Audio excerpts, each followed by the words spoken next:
जय हिंद मित्रांनो, आयोगाच्या मार्फत एक गोल्डन गिफ्ट आपल्याला दिलेलं आहे की कंबाईनची 800 पदांची परीक्षा जी आहे ही 8 ऑक्टोबरला होणार आहे। तर परीक्षा तर आहेच, पण परीक्षेच्या दृष्टिकोनातून तयारी तर झाली पाहिजे।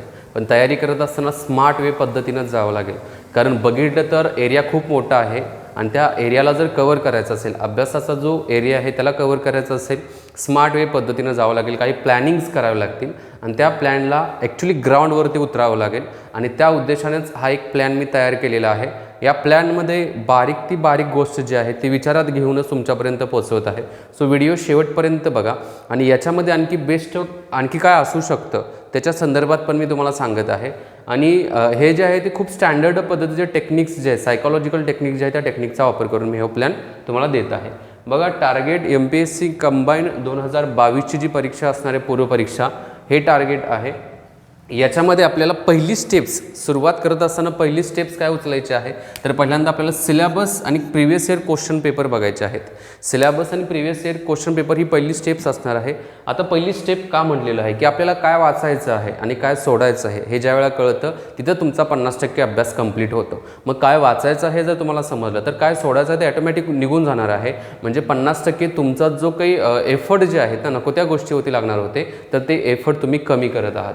त्यामुळे तुम्हाला पहिल्यांदा अभ्यासक्रम बघावा लागेल, त्याचबरोबर प्रिव्हियस इयर क्वेश्चन पेपर पण बघावे लागतील, त्याच्यावरती पहिल्यांदा फोकस द्यायचा आहे। आता हे बघितल्यानंतर दिवसाला 10 तासाच्या अभ्यासाचं नियोजन जे आहे ते मी इथं मांडलेलं आहे। 10 तास अभ्यास आपण कसा करायला पाहिजे, 10 तासाच्या अभ्यासामध्ये आपल्याला कोणत्या घटकांना समाविष्ट करून घ्यायचं आहे, कोणत्या घटकांना साईडला ठेवायचं आहे, तर या गोष्टी आपण इथं बघणार आहोत। आता हे जे दिलेलं आहे प्लॅनिंग आहेत, बट एज्युकेटिव्ह इंडिया ग्रुपचं मोबाईल ॲप्लिकेशन आहे। ॲप्लिकेशनची लिंक खाली डिस्क्रिप्शन बॉक्समध्ये दिलेली आहे। त्याच्यावरती कंबाईनचा मी कोर्स तयार केलेला आहे, फक्त 999 रुपयाला आहे, पण सगळे विषय मी शिकवलेले आहेत। हे प्लॅनिंग तुमचा ते जे काही रेफरन्स बुक वापरता येते आणि त्याच्याबरोबर फक्त ते लेक्चर्स बघा, डेफिनेटली तुम्हाला याचा 100% फायदा होईल, हे मी तुम्हाला गॅरंटेड सांगतो। कारण का मी म्हणत आहे, कारण त्याच्यामध्ये पण जे शिकवणार आहे टू द पॉईंट मुद्देच घेणार आहे। 200+ लेक्चर्स आहेत, हे 200+ लेक्चर्स सगळ्या विषयांचे आहेत, गणित, बुद्धिमत्ता, इतिहास, भूगोल, अर्थशास्त्र, राज्यशास्त्र, चालू घडामोडी, या सगळ्यांचं घेतलेलं आहे। आता त्याला तुम्ही या प्लॅनिंगमध्ये कसं बसवू शकता त्या कोर्सच्या लेक्चर्सना, ते पण मी तुम्हाला इथं सांगणार आहे। या ठिकाणी मी तो मुद्दा मांडलेला आहे बघा। आता आपल्या मुद्द्यावरती 1 बाय 1 येऊ। बघा, 10 तासाच्या अभ्यासाचं नियोजन आहे, स्टडी प्लॅनिंग जे आहे ते 10 तासाचं आहे। आता या 10 तासांना डिवाईड करताना कसं केलेलं आहे, 2 तास प्लस 2 तास प्लस 6 तास असं डिवायडेशन आहे। आता 2 तास 2 तास म्हणजे काय, आपल्याला एकच विषय कंटिन्युअसली पुढे घेऊन जायचं नाही आहे, तर त्याच्याबरोबर बाकीच्या विषयांना पण कव्हर करायचं आहे। आपल्याला कोणते कोणते विषय आहेत लक्षात घ्या, पुन्हा रिकॉल करतोय की इतिहास असेल, भूगोल असेल, अर्थशास्त्र आहे, राज्यशास्त्र आहे, तर राज्यशास्त्रामध्ये पंचायत राज पण येत आहे, त्याच्यानंतर नेक्स्ट विज्ञान पण याच्यामध्ये येत आहे, तर गणित, बुद्धिमत्ता आहे, चालू घडामोडी आहे, असे एकूण 7 विषय येत आहेत। आता 7 विषयांचं डिवायडेशन करत असताना गणित आणि बुद्धिमत्ताला आपल्याला दररोज करायलाच पाहिजे, कारण 15 क्वेश्चन त्याच्यातून येतात। 15 क्वेश्चनचं आपल्याला प्रॅक्टिस एकदम सलग नाही करू शकत, त्यामुळे आपल्याला काय करावं लागेल, तर दररोज त्याला एक ठराविक वेळ द्यावा लागणार आहे। चालू घडामोडीच्या बाबतीमध्ये पण चालू घडामोडीला पण दररोज एक ठराविक वेळ द्यावाच लागणार आहे। मग चालू घडामोडीला पण आपल्याला दररोज घेतलं पाहिजे। मग 10 तासाच्या नियोजनमध्ये मी काय केलेलं आहे की सुरुवातीला गणित, बुद्धिमत्ता 2 तासाचं दिवसातून तुम्ही काय करायचं आहे, गणित बुद्धिमत्ताचं प्रिपरेशन करायचं आहे। आता गणित बुद्धिमत्ता 2 तासाचं जे आहे हे तुम्हाला संध्याकाळच्या वेळेला सुयोग्य पडत असेल तर त्यावेळेला घेऊ शकता, किंवा मॉर्निंगला घ्यायचं असेल तर मॉर्निंगला घेऊ शकता। त्याच्यानंतर GS जो असणार आहे तो GS तुमचा किती असेल, 6 तासाचा तुमचा GS असेल। कुठलाही विषय, इतिहास घेतला, भूगोल घेतला, अर्थशास्त्र, राज्यशास्त्र घेतला, विज्ञान घेतला, कोणत्याही विषयाला तुम्ही काय करायचं आहे तर 6 तास द्यायचे आहेत आणि 2 तास जे असणार ते करंट अफेअरला, असं टोटल 10 तासाच्या अभ्यासाचं नियोजन करायलाच पाहिजे। मी असं म्हणेल की त्याच्यातूनच काय होणार आहे, तर तुमचा 100% देता येणार आहे। जोपर्यंत एक लक्षात ठेवा, जब तक तोडेंगे नाही तब तक छोडेंगे नाही, अशा मेंटॅलिटीनंच करा।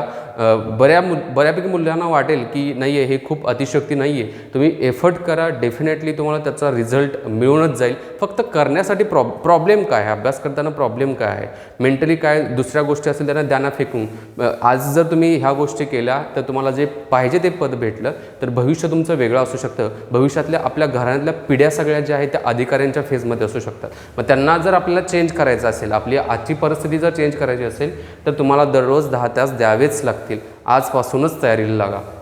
आता मी म्हणलो की 7 तास GSला लागतील। आता GSमध्ये एक तर 2 विषय गोल झाले, एक गणित बुद्धिमत्ता हा विषय आपण दररोज घेतो त्यामुळे तो एक साईडला गेला। करंट अफेअर चालू घडामोडी पण साईडला गेल्या. राहिले GS मध्ये जे 5च विषय मेन येतात. मग या 5 विषयांना कसं डिव्हाइड करायचं, हे 100 दिवसाचं नियोजन म्हणा, हे 75 दिवसाचं नियोजन म्हणा, हे 60 दिवसाचं नियोजन म्हणा. फक्त हे करत असताना इथं जे दिलेले दिवस आहेत ना, त्या दिवसांना फक्त कमी जास्त करू शकता. ही 120 दिवसाचं जर नियोजन केलं तर या दिवसांना तुम्ही 15चे दिवस आहेत ना, इथं तुम्ही 20 दिवस करा. तर हे जर तुम्ही 6 महिन्याचं नियोजन केलं तर ह्याला तुम्ही वाढवत जावं. अशा पद्धतीनं जाऊन तुम्ही काय करू शकता, अभ्यासाला एक वेल फिनिशिंग देऊ शकता. फक्त टेक्निक्स वापरण्याचा प्रयत्न करा. 3 विषय दररोज अभ्यासायचे आहेत. याच्यामध्ये गणित बुद्धिमत्ता आहे, एक GSचा विषय कुठला तरी असेल, करंट अफेअर असणारच आहे आपल्याबरोबर 2 तास. आता इतिहासाला 100 दिवसाच्या नियोजनाच्या आधारावरती बघितलं तर इतिहासाला तुम्हाला काय करायचं आहे, तर 15 दिवस हे तुम्हाला इतिहासाला द्यायलाच पाहिजेत. 15 डेज इतिहासाचं प्लॅनिंग करायचं आहे. इतिहासासंदर्भात जे काही एखादं रेफरन्स बुक किंवा ज्या नोट्स असतील त्या नोट्स रेफर करायच्या आणि त्याच्याबरोबर ते संपल्यानंतर प्रिव्हियस इयर क्वेश्चन्स जे इतिहासावरती विचारले होते ते सगळे कव्हर करायचे आहे. आता हे जे विषय आहेत पुन्हा एकदा याचाच मी म्हणलो की कोर्स आहे, त्याच्या संदर्भात पण मी सांगेन तुम्हाला. 15 दिवसाचा हा काय आहे तर इतिहासाला द्या. त्याचबरोबर मागच्या 5-10 वर्षाच्या प्रश्नपत्रिका ज्या आहेत त्या प्रश्नपत्रिकेमध्ये इतिहासासंदर्भातले जे क्वेश्चन होते ना त्यांना थोडं रिवाईज करा. त्याच्यातून एक गोष्ट कळेल की इतिहासामधले काय वाचायला पाहिजे. 1857चा उठाव वाचायला पाहिजे, वेगवेगळ्या प्रकारचे कायदे वाचायला पाहिजेत, गव्हर्नर जे असतात गव्हर्नर वाचायला पाहिजे, गव्हर्नर जनरल वाचायला पाहिजे, व्हायसरॉय वाचायला पाहिजे. या सगळ्यांना वाचायला पाहिजे कारण त्याच्यावरती प्रश्न येत आहेत, त्यांना सोडून चालणार नाही आहे. आणखी काय आहे, समाजसुधारकांच्यावरती प्रश्न येतो, वेगवेगळ्या प्रकारचे उठाव झालेले असेल, शेतकऱ्यांचा उठाव असेल, त्याचबरोबर संन्यासांचे जे उठाव झालेले होते, त्याचबरोबर ब्रिटिशरांच्या विरोधात क्रांतिकारी संघटना ज्या होत्या त्या सगळ्या गोष्टींच्या डिटेल्स पहिल्यांदा तुम्हाला इतिहासातून भेटणार आहेत आणि त्यांना टार्गेट करून पहिल्यांदा त्यांना अभ्यासाला सुरुवात करायची आहे. दुसरा जो विषय आहे तो भूगोल. आता भूगोलसाठी पण तुम्हाला काय करायचं आहे तर 15 दिवस भूगोलसाठी द्यायचे आहेत. ते देत असताना पुन्हा एकदा इथं तुम्ही प्रिव्हियस इयर क्वेश्चन पेपर बघितलेले आहेत, त्याच्यावरती भूगोलमधलं काय वाचायचं आणि काय सोडायचं ते तुम्हाला समजलेलं असणार आहे. मग ज्या वेळेला काय वाचायचं काय सोडायचं हे मला क्लिअर कट झालेलं आहे, त्यावेळेला तुम्हाला भूगोलला 15 दिवस म्हणजे खूप झाले, पण 15 दिवस वाचा, रिवाईज करा, again and again previous year question paper बघा, समजून घ्या काय विचारलेलं काय नाही विचारलेलं आहे आणि त्याच्यावरती कशावरती काम करायला पाहिजे त्याच्यावरती फोकस घ्या. जे समजत नाही त्याला जोपर्यंत समजत नाही तोपर्यंत सोडू नका. आणि जर तुम्हाला समजलंच नाही काय कोणताही मुद्दा जो असेल समजला नसेल तर ह्या लेक्चर सिरीजच्या माध्यमातून तो कव्हर होते. तुम्ही जो कोर्स घेतला तर त्याच्या माध्यमातून तो कव्हर होईल.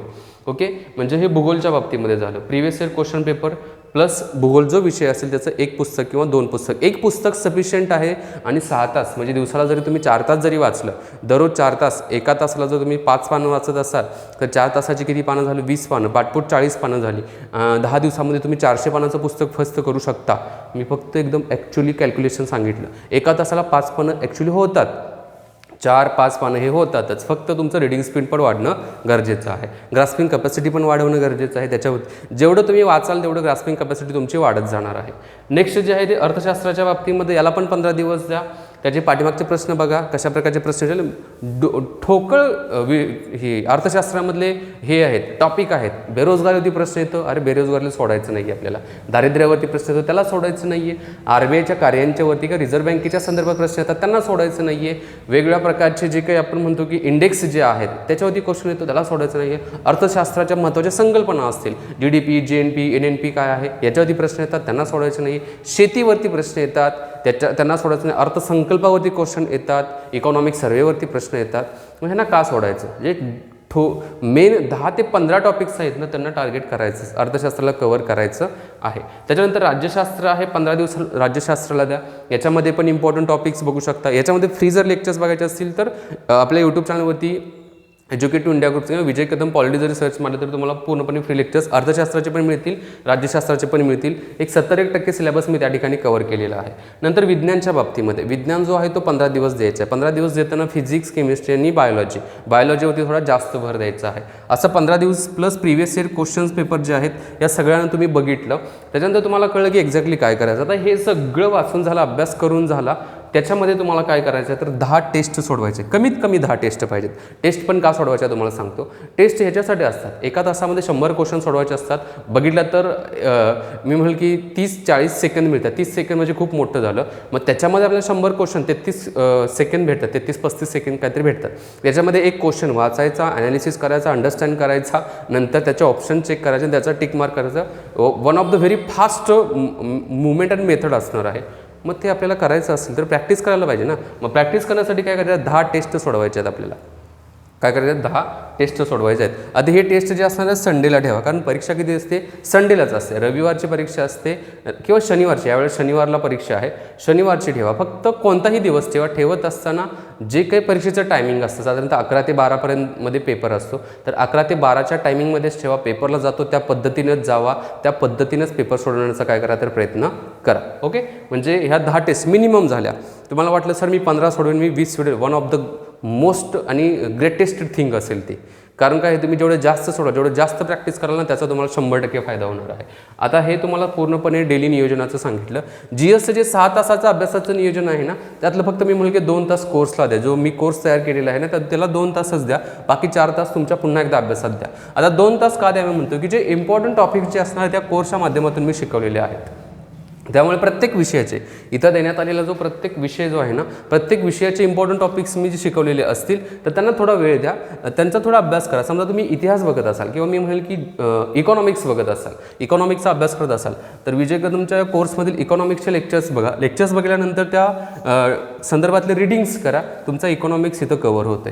म्हणजे जे इम्पॉर्टंट टॉपिक्स कुठले ते मी तिथं शिकवलेले आहेत. त्याच्या व्यतिरिक्त आणखी तुम्हाला वाटलं की नाही मला वेळ भेटलेला आहे, 15 दिवस दिलेत ना, पण वेळ भेटलेला आहे, त्याच्यामध्ये तुम्ही ॲड करून आणखी एक्स्ट्रा पॉईंट वाचू शकता. फक्त एकच लक्षात ठेवा की प्रमाणापेक्षा जास्त म्हणजे आपल्याला PhD करायची नाही, आपल्याला टू द पॉईंट मुद्दे वाचायचे आहेत, त्यांचे परीक्षाभिमुख मुद्दे आहेत तेवढेच करायचे आहेत.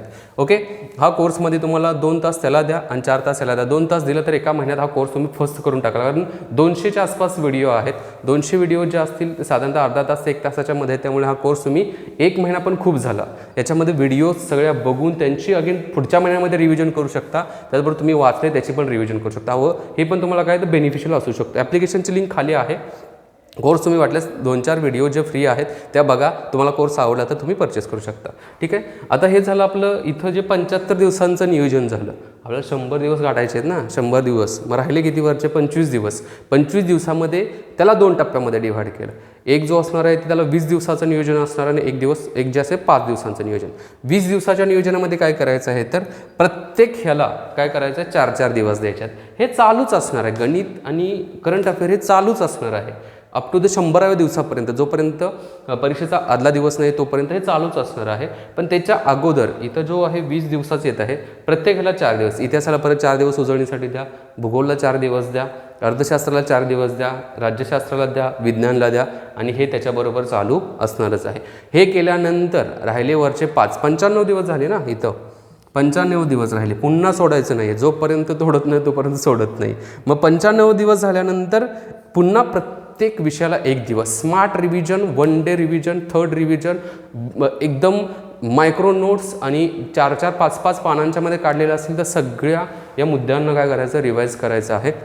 आणि फायनली सगळी अभ्यासाची तलवार असेल, अभ्यासाची ढाल वगैरे असेल, हे सगळं एकत्रित घेऊन परीक्षेला जायचं आहे. अशा मेंटॅलिटीनंच करा. ही आजचीच परीक्षा नाही आहे, कोणतीही परीक्षा जरी असली तरी त्या परीक्षेला जात असताना असं प्लॅनिंग करायचं की त्या प्लॅनिंगनं तो जो काही परीक्षेचा गड आहे तो फर्स्ट करूनच आपल्याला मागे यायचा आहे, तो गड जिंकायचाच आहे. मेंटॅलिटी ठेवा अशी. आणि ज्या वेळेला तुमचा अभ्यास कंप्लीट होतो ना त्यावेळेला तुमचा कॉन्फिडन्स खूप जास्त असतो. फक्त कॉन्फिडन्स जास्त असला त्याला ओव्हर कॉन्फिडन्समध्ये जाऊन द्यायचं नाही आहे. आपल्याला फक्त काय करायचं आहे त्या दिवशी टेम्पो मेंटेन करायचा आहे, पेशन्स जिवंत ठेवायचे आहेत, शरीर व्यवस्थित पाहिजे आणि त्या दिवशी पेपर व्यवस्थित सोडवून मागे यायचं. आणि पेपर कसा गेला त्याच्यानंतर जरी तुम्ही मला आहे बघा एज्युकेटिव्ह इंडिया ग्रुपचा इथं मोबाईल नंबर आहे, विजय IAS अकॅडमी कराडमध्ये चालू केलेली आहे. याच्यावर तुम्ही जरी मेसेज केला किंवा विजय IAS अकॅडमीला कराडमध्ये येऊन जरी भेट दिली तरी काही प्रॉब्लेम नाही. मी इथंच असतो तुमच्यासाठीच. इथं मी काय आहे तर शिकवण्यासाठी अवेलेबल आहे. मी इथं थांबतो मित्रांनो. ॲप्लिकेशनची लिंक खाली आहे. टेलिग्राम चॅनल जॉईन करा. टेलिग्राम चॅनलवरती करंट अफेअरचे जे आहेत डेली करंट अफेअर अपडेट करत आहेत त्या पण तुमच्यापर्यंत पोहोचत जातील. जय हिंद मित्रांनो.